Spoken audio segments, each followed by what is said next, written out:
Je suis honteux de confesser que durant des années, je pensais savoir ce qu'était la doctrine du corps, et sans même de la pratiquer, mais sans en voir la chose, la réalité.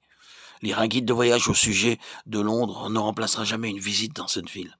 Apprendre la cuisine dans un livre ne pourra pas remplacer la chaleur des fourneaux. De même, la connaissance de la doctrine du corps de Christ n'en remplacera pas la vision. Toute la difficulté aujourd'hui réside dans cela. Nous pensons aux chrétiens en termes d'individus. Nous pensons que le salut est une chose individuelle. Il en est de même pour la sanctification, la délivrance et la victoire. Nous situons ces choses dans un contexte personnel. En tant que serviteurs de Dieu, nous sommes heureux si le troupeau suit le Seigneur, dit la Bible, vient aux réunions de prière, ayant une vie digne et droite, en expérimentant la délivrance du péché dans une certaine mesure. Mais cela n'est pas le corps. Un jour, quelque chose d'autre arrive, et ce jour est pour vous un jour très béni, un jour extraordinaire. Le Seigneur ouvre vos yeux pour réaliser que le salut se conjugue avec le corps. La sanctification personnelle se définit dans le corps. La puissance de l'esprit est vécue dans le corps. Et que l'expérience de la croix est liée au corps. Vous voyez que la divine pensée, c'est un homme, non pas une compagnie de petits hommes. C'est un homme. Le Seigneur Jésus lui-même et son peuple ne formant qu'un seul homme devant Dieu. Toute la pensée de Dieu est centrée dans le Christ et nous sommes en lui. Ce n'est pas seulement une question liée à la tête, mais au corps. Loué soit Dieu. Des individus pécheurs sont sauvés. Vous commencez en tant qu'individu, mais vous devez finir comme membre dans le corps. C'est cela la divine pensée. Dieu travaille pour obtenir cela, et il n'enlèvera pas autre chose que cela.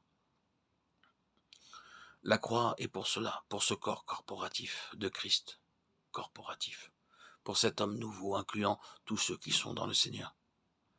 C'est ce que Dieu désire. Nous devenons partie de Christ, nous devenons co-participants de Christ. Nous pouvons prêcher, rencontrer de simples croyants et utiliser des illustrations simples. Je me trouvais un jour dans une simple réunion de croyants. J'essayais de leur dire quelque chose au sujet de l'unité du corps. Ce que veut Dieu, c'est un corps unique. Et je me rendais bien compte qu'il leur était difficile de comprendre cela. Si tout ce qui concernait la nouvelle naissance était au-delà de la compréhension de Nicodème, la question d'un corps l'était bien plus pour un homme n'ayant pas la connaissance de la Bible. Il ne savait pas ce que cela pouvait dire.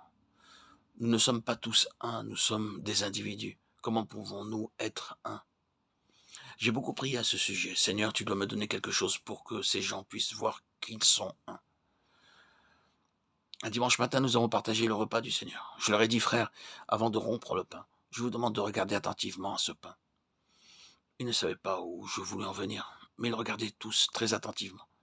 Après avoir rompu le pain, j'ai lu dans 1 Corinthiens 10, nous sommes arrivés au verset 17. Nous qui sommes plusieurs, nous sommes un seul pain. Alors j'ai dit, sommes-nous un pain? Ce pain est un seul, du moins, il était un.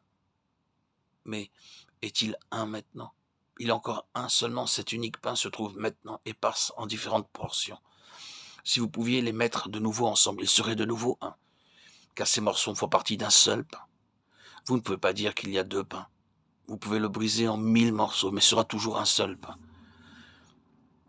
Vous ne pouvez nier qu'il y avait un seul pain, car c'est la réalité. Il n'est pas possible de faire de ce pain un seul pain, car il s'agit d'un domaine matériel. Mais considérez que vous avez reçu en vous le Seigneur, et cela n'a jamais été, en quelque sorte, partagé ni brisé. C'est sur cette base que nous sommes tous un. C'est parce que nous sommes participants d'un seul Seigneur. Chacun d'entre nous a reçu un seul et même Seigneur. Et ce Seigneur ne pourra jamais être divisé. Il appartient au domaine de l'esprit.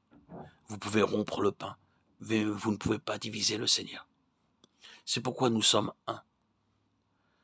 Loué soit le Seigneur. La lumière fut accordée à beaucoup parmi eux.